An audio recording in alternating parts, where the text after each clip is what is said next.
नमस्कार दोस्तों। आज की कहानी है भक्त की परीक्षा। एक बुजुर्ग महिला भूखी प्यासी और बुखार से कांपती हुई दुर्गा माता मंदिर के बाहर बैठी थी। तभी एक शहर का बिजनेसमैन अपनी पत्नी के साथ एक बहुत ही सुंदर और महंगी कार से नीचे उतरे। उनके साथ 4-5 नौकर भी थे जिन्होंने माता के मंदिर में चढ़ाने के लिए, एक ने फूल लिया था तो दूसरे ने माता जी की चुंदरी की थाल और तीसरे ने सोना चांदी की थाल पकड़े और चौथे ने मिठाई की थाल पकड़े हुए थे। पंडित जी ने उन्हें आते हुए देखा तो दौड़ के उनके स्वागत के लिए बाहर आ गए। बोले, आइए, यहाँ आपका स्वागत है सेठ जी, हम धन्य हो गए। सेठ जी ने नौकरों से कहा, तुम सब अंदर जाकर थाल रख दो। हम पूजा पाठ संपन्न करने के बाद हम माता को सारी भेंट समर्पित करेंगे। बाहर बैठी एक बुजुर्ग महिला यह सब देख रही थी। उसने कहा, मालकिन, मैंने कल से कुछ भी नहीं खाया है और मुझे बहुत भूख लगी है, थोड़ा सा कुछ खाने को दे दो। मालकिन ने उसकी बात को अनसुना कर दिया।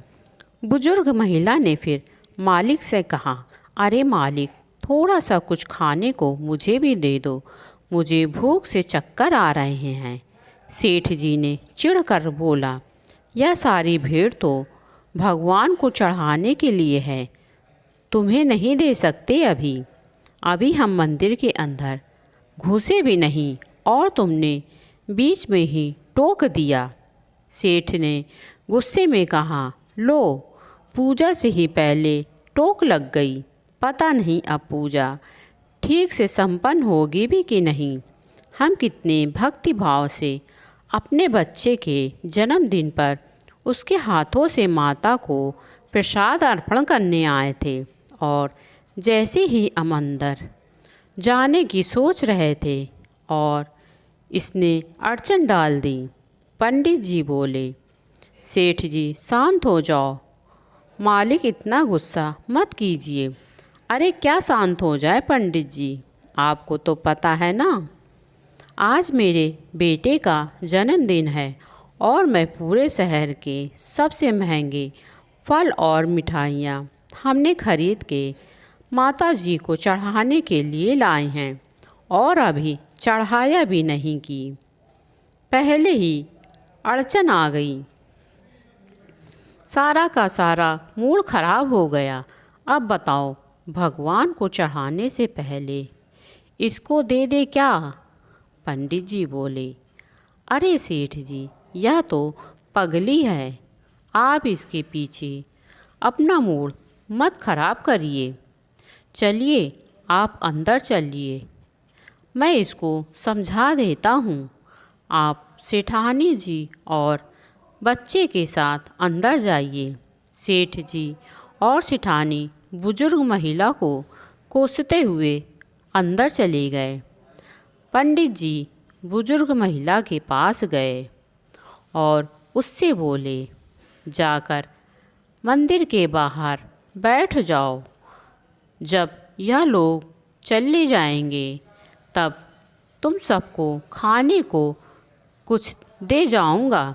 बुजुर्ग महिला आंसू बहाते हुए कोने में जाकर बैठ गई। सेठ जी ने अपने लड़के से माता जी को प्रसाद चढ़ाया और प्रणाम करवाया और उसके हाथ से पूजा संपन्न करवाई।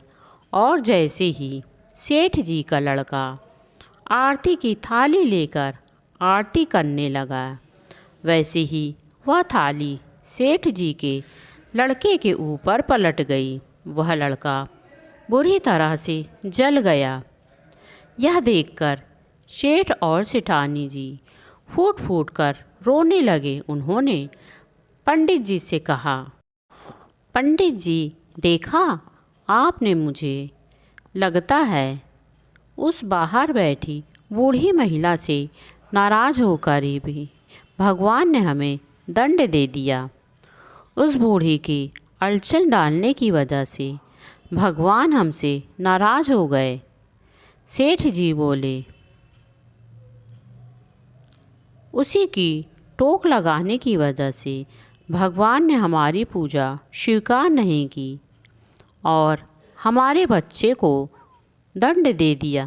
सेठानी जी बोली, क्या हो गया मेरे बच्चे को, अब क्या करूं मैं?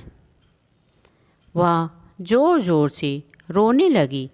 पंडित जी हाथ जोड़ के सेठ और सेठानी से बोले कि एक बात बोलूं आप दोनों से। भगवान उस बुजुर्ग महिला से नाराज़ नहीं हुए, बल्कि आप दोनों से ही रुष्ट होकर भगवान ने आपको यह दंड दिया है। सेठानी जी बोली, पर हमने क्या किया? पंडित जी बोले, क्या किया आपने? मैं आपको बताता हूँ।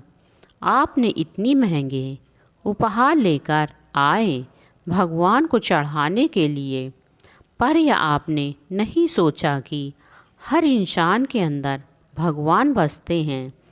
आप अंदर भगवान की मूर्ति पर भेंट चढ़ाना चाहते थे, पर यहाँ तो खुद उस बुजुर्ग महिला के रूप में स्वयं भगवान आपसे प्रसाद ग्रहण करने आए थे। उसी को अगर आपने खुश होकर कुछ खाने को दे दिया होता तो आपके उपहार भगवान तक ही खुद पहुंच जाते। किसी गरीब को खिलाना तो ईश्वर को भोजन कराने के समान होता है। आपने उसका तिरस्कार कर दिया, तो फिर ईश्वर आपकी भेंट कैसे स्वीकार करते?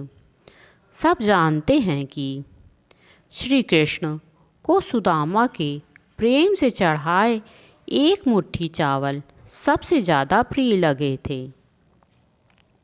अरे भगवान जो पूरी दुनिया के स्वामी हैं, जो सबको सब कुछ देने वाले हैं, उन्हें हमारी कीमती उपहार का क्या करना? वह तो प्यार से चढ़ाए एक फूल और प्यार से चढ़ाए एक बेलपत्र से ही खुश हो जाते हैं। उन्हें महंगे फल और मिठाइयाँ चढ़ाकर उनके ऊपर एहसान करने की हमें कोई आवश्यकता नहीं है। इससे अच्छा तो किसी गरीब को कुछ खिला दीजिए। ईश्वर खुद ही खुश होकर आपकी झोली खुशियों से भर देंगे। और अगर किसी मांगने वालों को कुछ नहीं दे सकते तो उसका अपमान मत कीजिए, क्योंकि वह अपनी मर्जी से गरीब नहीं बना है।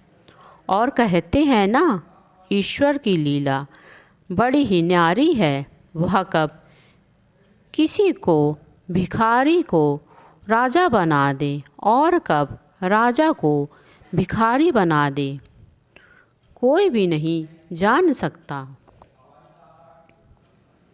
अब सेठ और सेठानी को अपनी गलती का एहसास हो गया। उन्होंने माता जी से क्षमा मांगी और पंडित जी से कहा, पंडित जी अब हम क्या करें, कोई उपाय बताइए। पंडित जी ने कहा कि आप अपने बच्चे को घर ले जाइए और वहीं पर गरीबों का भंडारा करवाइए, तो माता रानी आपके बच्चे को ठीक कर देंगी। सेठ और सेठानी अपने घर जाकर भंडारा करवाते हैं, जिसमें वह सब गरीबों का बहुत आदर और सम्मान से भोजन करवाते हैं। जब वह भोजन करवा रहे थे तो उन्होंने देखा कि वह बुजुर्ग महिला भंडारे में आई हुई थी। सेठानी और सेठ जी उस बुजुर्ग महिला के पास जाते हैं और उसके पैर में गिरकर उससे क्षमा मांगते हैं और कहते हैं, माता हमें क्षमा कर दीजिए। वह माता कोई और नहीं, साक्षात दुर्गा माता थी। उन्होंने सेठ और सेठानी से खुश होकर गंगा जल दिया और कहा कि यह गंगा जल अपने बच्चे को पिला देना। सेठ और सेठानी ने जैसे ही वह गंगा जल अपने लड़के को पिलाया, वह लड़का बिल्कुल ही ठीक हो गया। सेठ और सेठानी ने अपने घर में दुर्गा माता का मंदिर बनवाया। जय माता दी। दोस्तों, यह कहानी पसंद आए तो प्लीज़ मेरे चैनल को लाइक शेयर और सब्सक्राइब करें।